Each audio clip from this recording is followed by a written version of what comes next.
ሰላም አለይኩም ሁሱ። ወአለይኩም ሰላም። ሁሱ ጥያቄ ነበረኝ። ጥያቄ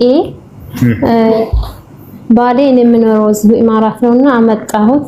እዚህ እየኖርን እያለን ምንም ብንግባባ አልቻልንም። ከዛ የፍች ጥያቄ አቀረብኩለት ማለት ነው። ከዛ ፈታኝ ስለው በጣም ብዙ ጊዜ ቆየ ሳይፈታኝና አንድ ጊዜ ዛሬ ፈታሻለሁኝ አለኝ። እሺ እንዳውም ማስረጃ እንዲኖር ወንድሜ ጋር ደውለህ ፍታይ ስለው እሱ ጋር አልሄደም፣ ግን በኢሞ በሪከርድ ፈትቼሻለሁ ብሎ አለኝ። እሺ አልኩት። መልሶ በቴክስት 3 ጊዜ ፈትቼሻለሁ ብሎ ጻፈልኝ። አሁን ምን አለ 4 ወር ሆኖናል፣ ዝም ብዬ አናደሽኝ ነው እንጂ ከልቤ አይደለም እና እኔ ካለኝ አለ። ቪዲዮ ከባድ። እሺ ፈትቼሻለሁ ብሎ ተናግሯል። አው በስነ ስርዓት ሪከርድ እንዳልይዝ አጠፋው። እሺ ፈትቼሻለሁ ብሎ ከተናገረ ኒካሁ ወርዳ ሪከርድ አድርጎ ቢያጠፋውም እንኳን ሪከርድ አድርጎ ያጠፋውም እንኳን ኒካሁ ከአንደበት ወጥቷል። ፈትቼሻለሁ ካለ ኒካሁ ወርዷል። አይ ድሌት ስላደረኩት ኒካህ አይወርድም ብሎ ሂሳብ የለም። እሺ ጀዛኩሙላሁ ኸይራን መርሐባ። እሺ እዚህ ያላችሁ ጠይቁና ስትጨርሱ ካባችን እንጀምራለን። ወአለይኩም ሰላም ወራህመቱላህ። ጥያቄ ነበረኝ። አንድ ሰው ማለት ነው ሰው ጋር ደህና ሲቀመጡ ከአካላስ እኔ አንተን በከዳህ ናም አላህ ይክዳኝ ብሎ በሆነ ምክንያት ተጣልቶ ከተው ምንድነው ሁክሙ? አላህ ተውበት ያድርግ። እንዲህ አይነት ቃልን አትግቡ። እንዲህ ካደረኩ ሙስሊም አይደለሁም፣ እንዲህ ካደረኩ ካፊር ነኝ፣ እንዲህ ካደረኩ አላህ ይክዳኝ። ሰው እንዴት ነው ከአላህ Subhanahu Wa Ta'ala በመራቅ ላይ እንትን የሚለው ይደራደረው የሚምለው? እንዲህ አትበሉ። በቃ አርቀህ አላህ ፍቃድ ጊዜ እስካላለን ድረስ እንኖራለን ኢንሻአላህ። خلاص እንዲህ ካደረኩ ይሄ ፍቅር መግለጫ አይደለም፣ እውነተኛነት መግለጫ አይደለም። እንደውም هينل كذابين يكثرون الوعد አሉ ሰለፎች። ምን አሉ? ውሸታሞች ሰዎች ገና ከወዲሁ ቀጠሮ ቃለ መሐላ ያበዛሉ። ቃለ መሐላ ያበዛሉ። ወላሂ እንዲህ ላድርግ ወላሂ እንዲህ አይሉም ነበር ሰለፎች። በአላህ ፍቃድ ኢንሻአላህ ይሄን አደርግልሃለሁ ብሎ የወደፊቱን በኢንሻአላህ እንትን ላይ ይናገራሉ። እንዲህ አይነት ቃል ራቁ። እንዲህ ያለ ሰው ምን ከፍሯል ወይ? ተውበት አድርጎ ወደ አላህ ይመለስ። ተውበት አድርጎ ወደ አላህ Subhanahu Wa Ta'ala ይመለስ። እሺ ኢንሻአላህ ደግሞ አንድ ጥያቄ አባቴ ሞቷልና እናም ያሻርኩ ነበር ግን አይወቁ አላውቅም ብቻ ከዛ አሁን ሞቷልና በሱ ስም አንድ ነገር ሀጅም ነው ወይም ሰደቃን ባረግለት ይደርስልናል። ሙስሊም መሆንም ብቻ ነው ይስገዳ ያስገድማ የምታውቀው ነገር የለማ። ይሰግዳል ግን አንዳንድ ጊዜ ይሰግዳል፣ አንዳንድ ጊዜ ደግሞ ቀጣው ምናምን ያረጋ ይሰግዳል። እሺ ዱአ አድርግለት፣ እስትግፋር ሰደቃ አድርግለት ይደርስለታል። አሁን ሀጅ ምናምን በሱ ስም ባደርግለት ይደርስለታል። መካ ከሆነ ያለሽው ከመካ እስካለሽበት ድረስ 80 ኪሎ ሜትር ርቀት ላይ ከሆንሽ ያለሽው ትችያለሽ። ዑምራን ሀጅ ማድረግ ትደርሰሽ።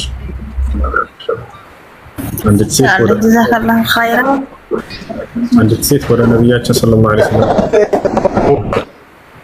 ስለ እናቴ ወራህመቱላሂ ወበረካቱሁ ጃንሃ ወአተቢራ ብለዋታል። ስለ እርሷ ሀጅ ዑምራን ማድረግ ይላት ትችያለሽ ብለዋታል። እሺ ወአለይኩም ሰላም። አይ እኔ ሁለት ጥያቄ አለኝ ወንድሜ። እሺ ኦኬ ቀድመህ ከሆነ እሺ ወንድሜ አንተ ቀጥል። ቀድማለሁ። ሰላም አለይኩም ኡስታዝ። ወአለይኩም ሰላም። እኔ አንድ ጥያቄ ነው ያለኝ። አላህ እንደው አግርቶልን ለሊት ተነስተን ለይል ሶላት መስገድ ብንፈልግ በምን አይነት መንገድ ነው መስገድ የምንችለው የሚለውን ነብያችን ሰለላሁ ዐለይሂ ወሰለም የሌሊት ሶላትን ከነ ዊትሩ 11 ረካ ነበር የሚሰግዱት። ከዚህ ጨምረውም ቀንሰው የማያውቁ ማስረጃ قالت ام المؤمنين عائشه رضي الله عنها ما كان النبي صلى الله عليه وسلم يزيد على 11 ركعه في رمضان وفي غير رمضان እናታችን አይሻ ምን አለች? የአላህ መልእክተኛ ነብዩ ሰለላሁ ዐለይሂ ወሰለም በረመዳንም ከረመዳንም ውጭ ከ11 ረካ በላይ ጨምረው ሰግደው አያውቁም አለች። ስለዚህ ነቢያችን ሰለላሁ ዐለይሂ ወሰለም የሌሊት ሶላትን 2 ዊትር 8 ከሰገዱ በኋላ ዊትር 3 ይሰግዳሉ። በአጠቃላይ 11 ነው የሚሰግዱት እና በፋቲሃ ብቻ መስገድ ትችላላችሁ። ቁርአን ያልሐፈዘ ሰው ችግር የለው። ቁርአን ከያዛቸውና ከያፈዛቸው ግን በምትችሉት አቅም ከፋቲሃ በኋላ ሌላ ስራዎችን እየጨመራችሁ ትቀራላችሁ። ዊትር ስትሰግዱ ጊዜ 3ቱን ረካዓዎች በሁለት መንገድ መስገድ ትችላላችሁ። አንደኛው 3ቱንም በአንድ መስገድ፣ ከዚያ በኋላ መጨረሻ ላይ አታሂያቱን ቀርታችሁ ማሰላመት። ሁለተኛው ደግሞ 2ቱን ረካዓ ትሰግዱና ከዚያ አታሂያቱን ቀርታችሁ ታሰላምቱና ከዚያ እንደገና ትቆሙና አንዷን ለብቻ ሰግዳችሁ አታሂያቱን ቀርታችሁ ማሰላመት። እንደ መግሪብ አድርጎ መስገድ አይቻልም። በዚህ መንገድ ነብዩ ሰለላሁ ዐለይሂ ወሰለም አልሰገዱም። በሁለት ተህያ ማለት ነው ሳታሰላምቱ እንደ መግሪብ። ሌላኛው ነገር ምንድነው? ወቅቱ በላጩ የትኛው ነው ከተባለ የሌሊቱ መጨረሻ ላይ ነው። ነገር ግን የሌሊቱ መጨረሻ ተንስቼ መስገድ አልችልም ያለ ሰው በእንቅልፍ ያሸንፈኛል ያለ የሌሊቱ መጀመሪያ ላይ ወይም መካከል ላይ መስገድ ይችላል። ከኢሻ በኋላ ወደ ሰግራችሁ መገተኛ ትችላል መስገድ ትችላል። ይሄ ነው።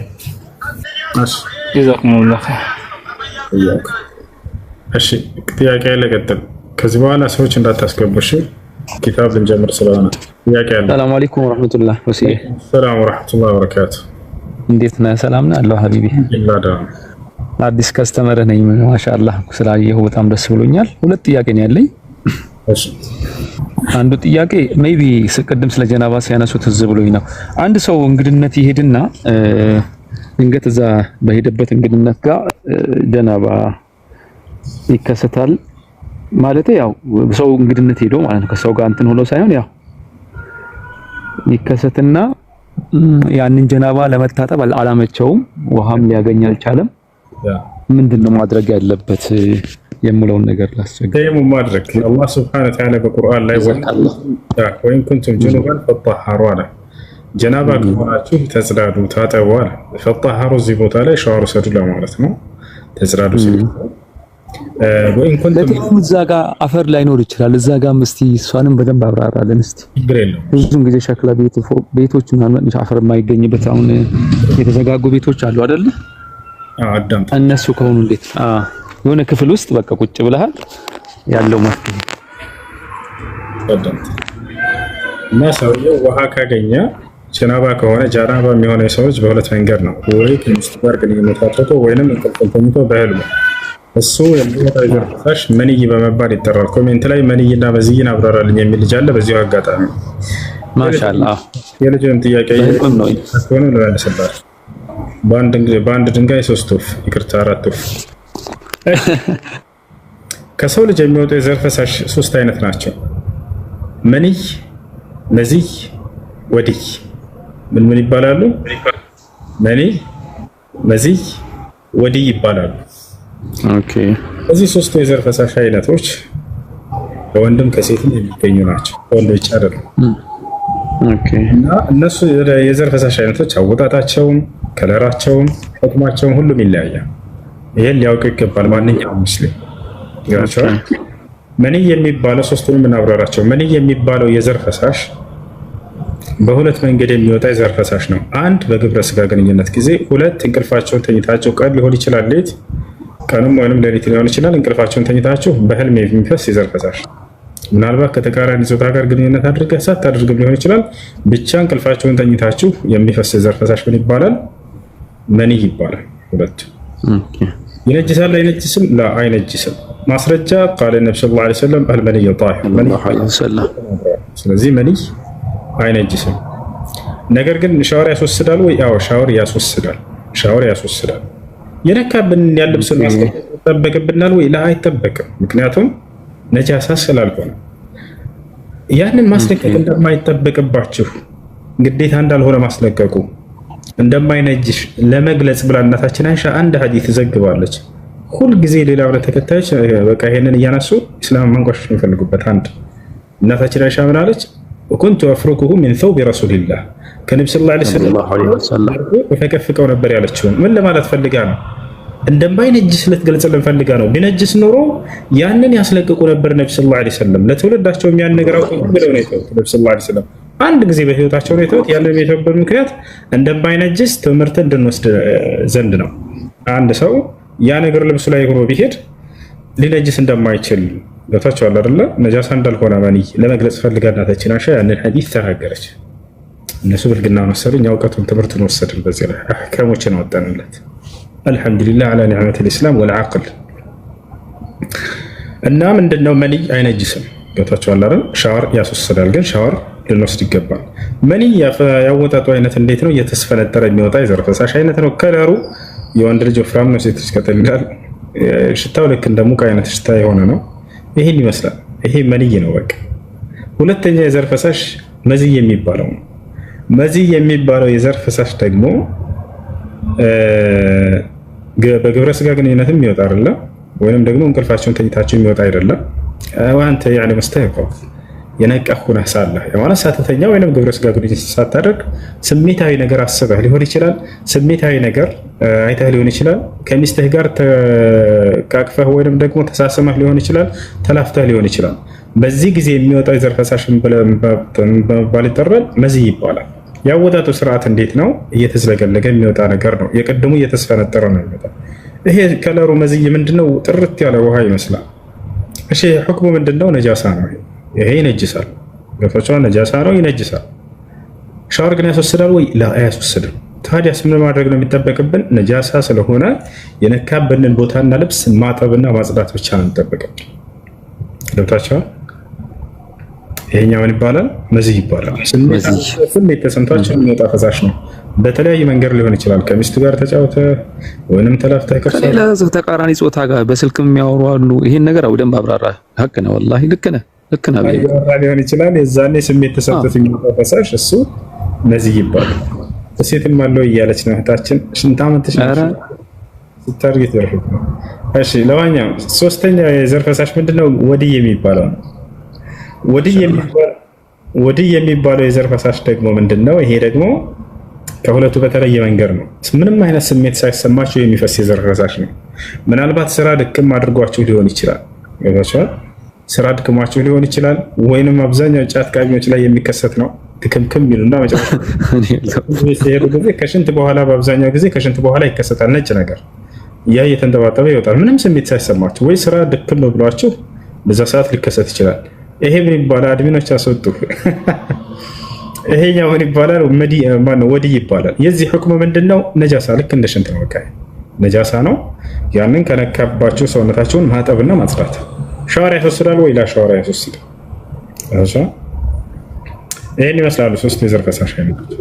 አሁን የልጅ የወንድማችንን ጥያቄ እንመልስለት። የወንድማችን ጥያቄ ምንድነው? እኔ ሰው ቤት ሄድኩኝ፣ ለምሳሌ ያለ እንቅልፌን ተኛሁኝ፣ ጀናባ ሆንኩኝ አለ። ይታቻል ጀናባ ሆነ። በህልሙ የዘር ፈሳሽ ይሰውየው ሻወር መውሰድ ግድ ይለዋል ይሄ ሰው አይደለ? እና በዚያ ቤት ደግሞ ውሃ የለም አፈርም የለም። እንዴት አድርጌ ነው ሶላት የምሰግደው? በመጀመሪያ ጀናባ ከሆናችሁ በውሃ ካለ በውሃ መታጠብ የሚለው ነው። አላህ ሱብሓነሁ ወተዓላ በቁርአን ላይ ሲናገር ምን ይላል?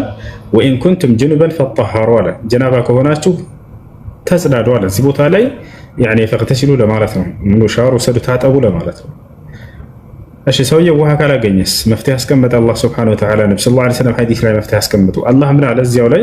ወኢን ኩንቱም ጅኑበን ፈጠሃሩ ወኢን ኩንቱም መርዳ አው ዐላ ሰፈሪን አው ጃአ አሐዱን ሚንኩም ሚነል ጋኢጢ አው ላመስቱሙ ኒሳአ ፈለም ተጅዱ ማአን፣ ውሃን ካላገኛችሁስ አለ ፈተየመሙ ሰዒደን ጠይባ፣ በንጹህ አፈር ተየሙም አድርጉ አለ።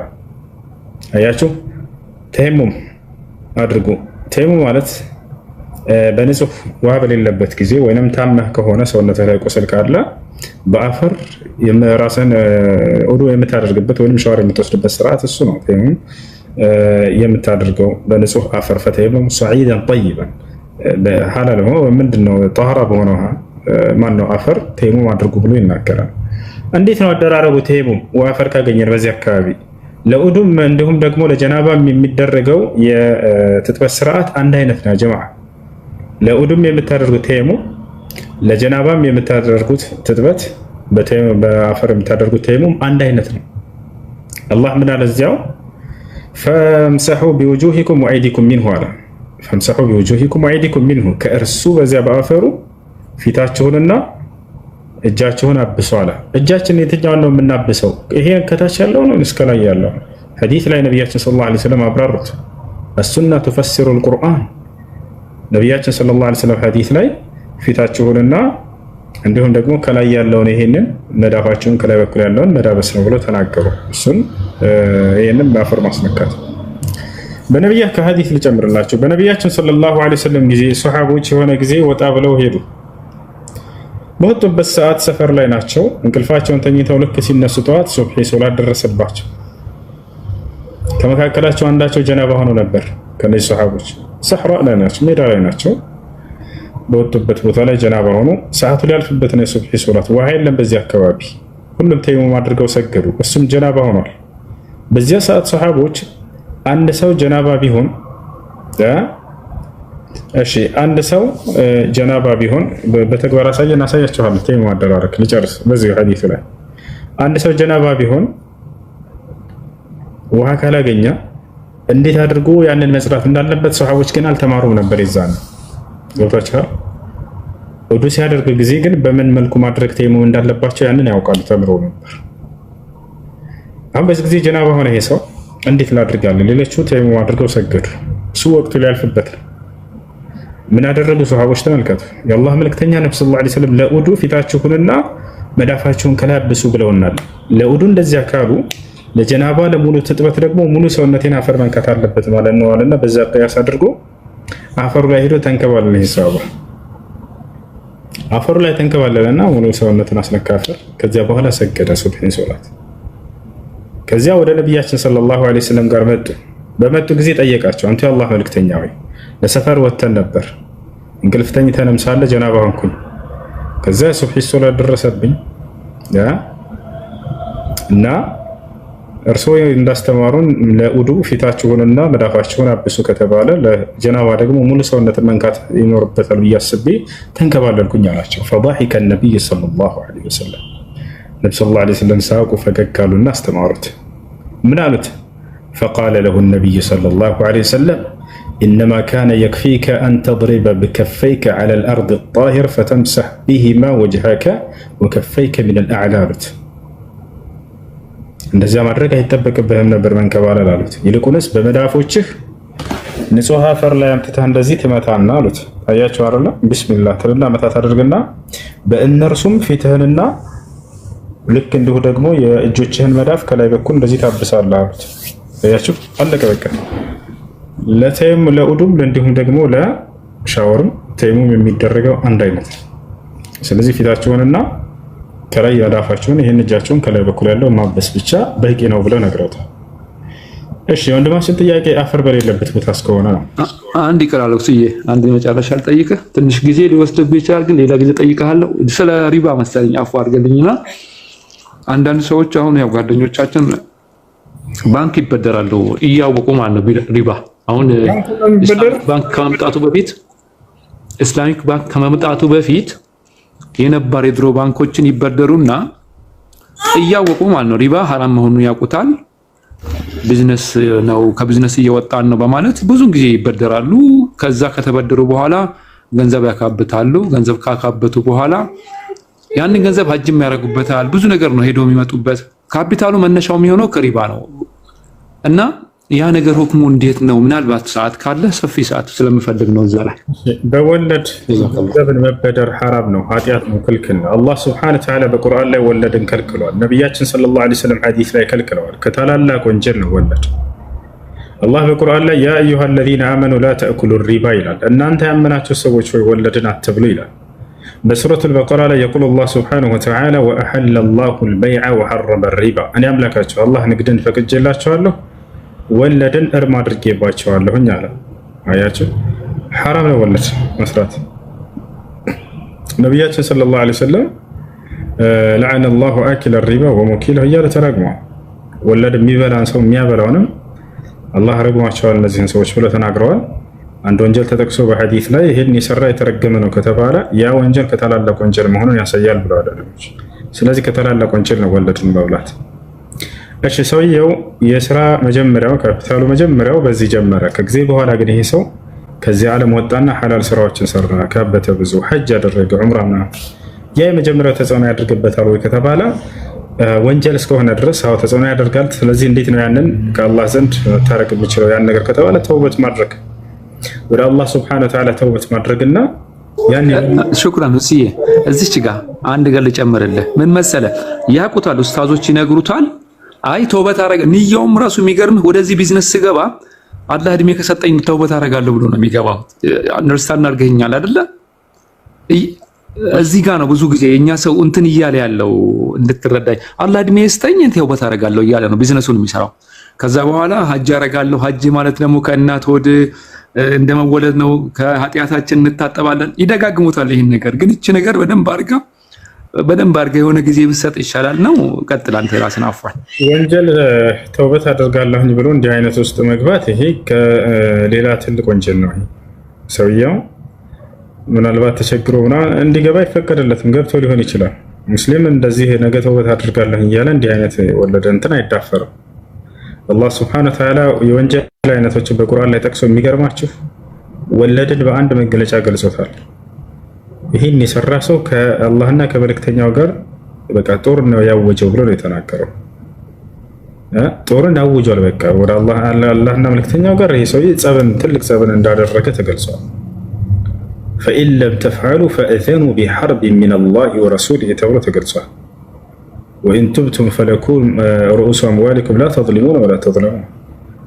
እንዳጠቃላይ ይህን ያደረገ ሰው ሌላ ትልቅ ወንጀል ነው። ነገ ተውበት አድርጋለሁ ስከብር ምናምን አያስኬድም። እንደዚህ ይሄ ከጅህልና ነው። ታዲያ ይህን ያደረገ ሰው ምን ያድርግ? አሁንም ተውበት ያድርግ፣ ወደ አላህ ሱብሓነሁ ወተዓላ ተውበት ያድርግ።